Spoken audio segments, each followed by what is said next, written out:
മിക്ക വർഷങ്ങളിലും അതത് കാലത്തെ തൃശൂർ രൂപതാ മെത്രാന്മാരാണ് ഈ ദിവ്യബലിക്കും തിരുനാൾ സന്ദേശത്തിനുമൊക്കെ നേതൃത്വം നൽകാറുള്ളത്.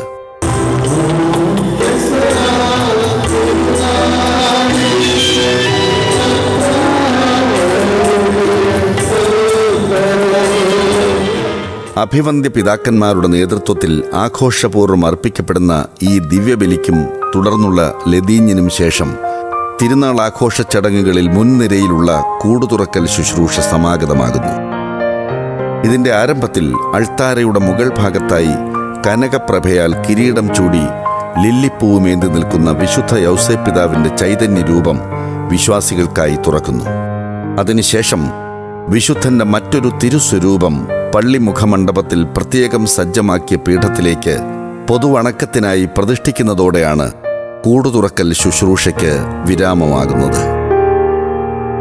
ലില്ലിപ്പൂവേന്തിയ കൈകൾ ഞങ്ങൾക്കേകൂ, പൊൻവളയണിയും തൃപ്പാണികളും നീട്ടി നൽകൂ.